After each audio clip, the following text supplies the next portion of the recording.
الحمد لله وحده والصلاة والسلام على من لا نبي بعده أما بعد فأعوذ بالله من الشيطان الرجيم بسم الله الرحمن الرحيم وآخرين منهم لما يلحقوا بهم صدق الله العظيم وقال النبي صلى الله عليه وسلم لو كان هذا العلم بالسريا لتناوله رجل من أبناء الفارس أو كما قال عليه الصلاة والسلام. قابل التکریم معزز علماء کرام اور بزرگان دین اور بزرگوں اور بھائیوں، السلام علیکم ورحمۃ اللہ وبرکاتہ.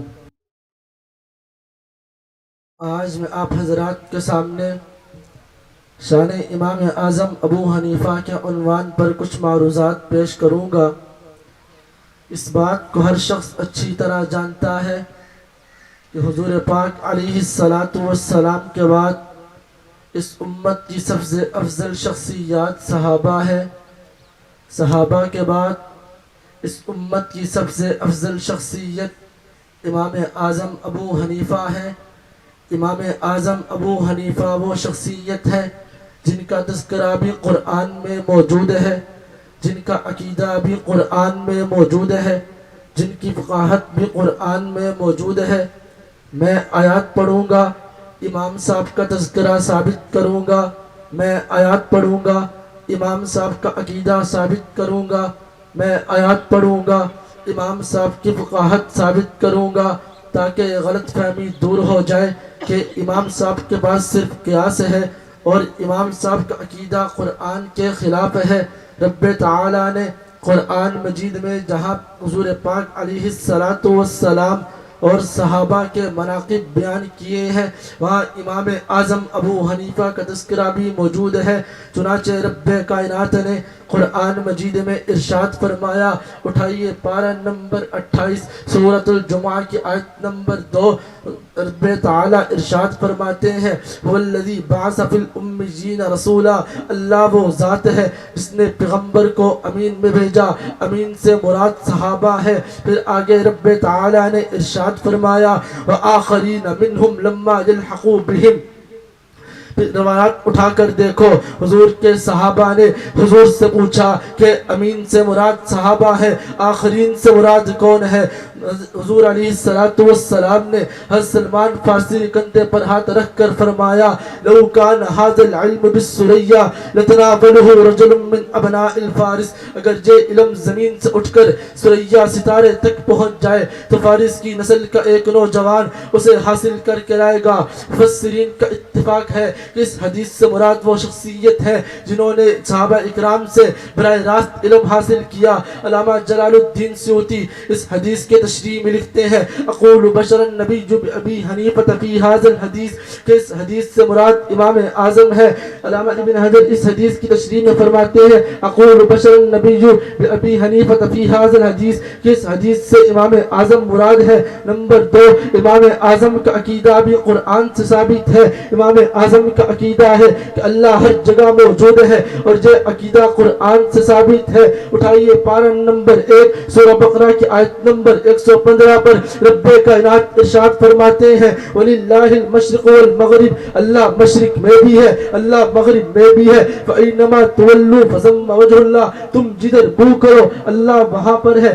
امام صاحب کا عقیدہ ہے کہ اللہ شہرت سے زیادہ قریب ہے اور یہ عقیدہ قرآن سے ثابت ہے. اٹھائیے پارہ نمبر 26 سورہ قاف کی آیت نمبر 16، نحن اقرب الیہ من حبل الورید، ہم شہرت سے زیادہ قریب ہے. لیکن دنیا میں چند لوگ موجود ہیں جو امام صاحب کے خلاف زبان درازی کرتے ہیں کہ امام صاحب کا عقیدہ قرآن کے خلاف ہے. میں نے کہا وہ کیسے؟ کہنے لگا قرآن میں اللہ تعالیٰ ارشاد فرماتے ہیں، ثم استوى علی العرش، اللہ عرش پر ہے. میں نے کہا میں آپ سے پوچھتا ہوں، ملک پاکستان حکومت نہاد میں ہے، اس کا مطلب یہ ہے کہ ملک پاکستان کو حکومت نہاد نے پکڑا ہوا ہے؟ کہنے لگے نہیں، اس کا مطلب یہ ہے کہ ملک پاکستان حکومت کے قبضے میں ہے. میں نے کہا ثم استوى علی العرش کا مطلب یہ ہے کہ اللہ کے عرش اللہ کے قبضے میں ہے اور اللہ ہر جگہ موجود ہے. سوال کرنے والا سوال کرتا ہے، پھر نعوذ باللہ لیٹرین میں بھی موجود ہے۔ میں نے کہا قرآن کو لیٹرین میں لے کر جانا جائز ہے؟ کہنے لگا جائز نہیں۔ میں نے کہا ایک حافظ کے سینے میں قرآن موجود ہے، اس کے لیے جانا جائز ہے؟ کہتے جائز ہے۔ میں نے کہا اس کے لیے جانا کیوں جائز ہے؟ کہنے لگے حافظ کے سینے میں قرآن موجود ہے بلا وجود کے، اس لیے جانا جائز ہے۔ میں نے کہا اللہ بھی ہر جگہ موجود ہے بلا وجود کے، جو چیز بلا وجود ہوتی ہے وہ رہنے کے لیے کسی چیز کے قائل نہیں ہوتی۔ اور میں نے کہا اللہ ہر جگہ موجود ہے، صرف سمجھانے کے لیے کہہ دیتے ہیں کہ اللہ ہر جگہ موجود ہے۔ یاد رکھنا یہ سوال وہی شخص کر سکتا ہے جو اللہ کے وجود کا قائل ہوتا ہے۔ جو لوگ یہ کہتے ہیں کہ اللہ عرش پر ہے، میں ان سے 3 سوالات کرتا ہوں۔ نمبر 1، اللہ خالق ہے، عرش مخلوق ہے، یہ بتاؤ عرش سے پہلے اللہ کہاں پر تھا؟ نمبر 2، اللہ خالق ہے، عرش مخلوق ہے، اللہ غیر محدود ہے اور عرش محدود ہے، یہ بتاؤ غیر محدود میں کیسے آیا؟ نمبر 3، اگر اللہ عرش پر ہے تو اللہ مکین ہوئے اور عرش مکان ہوا، اللہ مکین ہوئے اور عرش مکان ہوا، اور مکان مکین سے بڑا ہوتا ہے، تو کیا عرش اللہ سے بڑا ہے؟ اس ذات کی قسم جس کے قبضے میں میری جان ہے، قیامت کی صبح تو آ سکتی ہے مگر کوئی ماں کلال غیر مقلد ان سوالات کے جواب نہیں دے گا انشاءاللہ۔ میں نے آپ حضرات کے سامنے 3 باتیں بیان کرنی تھی۔ نمبر 1، امام صاحب کا تذکرہ قرآن مجید سے۔ نمبر 2، امام صاحب کا عقیدہ قرآن مجید سے۔ تذکرہ بھی ثابت ہوا، عقیدہ بھی ثابت ہوا۔ بس آخری بات کی طرف توجہ دیتا ہوں۔ امام صاحب فقیہ تھے، رب نے فقہ کو قرآن میں ذکر کیا۔ امام صاحب مجتہد تھے، رب نے اجتہاد کا تذکرہ قرآن میں کیا۔ اٹھائیے پارہ نمبر 5 سورۃ النساء کی آیت نمبر 83 پر رب کائنات ارشاد فرماتے ہیں لَعَلِمَهُ الَّذِينَ يَسْتَنبِطُونَهُ مِنْهُمْ۔ معلوم ہوا امام صاحب کا تذکرہ بھی قرآن میں موجود ہے، امام صاحب کا عقیدہ بھی قرآن میں موجود ہے۔ امام صاحب فقیہ تھے، رب نے فقہ کو قرآن میں ذکر کیا۔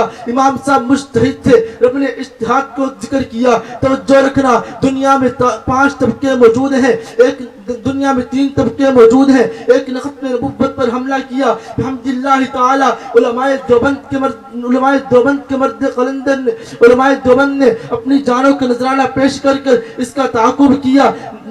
دوسرے طبقے نے صحابہ پر تیر بازی کی، بحمداللہ تعالی علماء دیوبند کے مرد قلندر حق نواز سے لے کر آج تک کے شخصیات نے آگ کے شعلوں میں رہ کر اس کا تعاقب کیا۔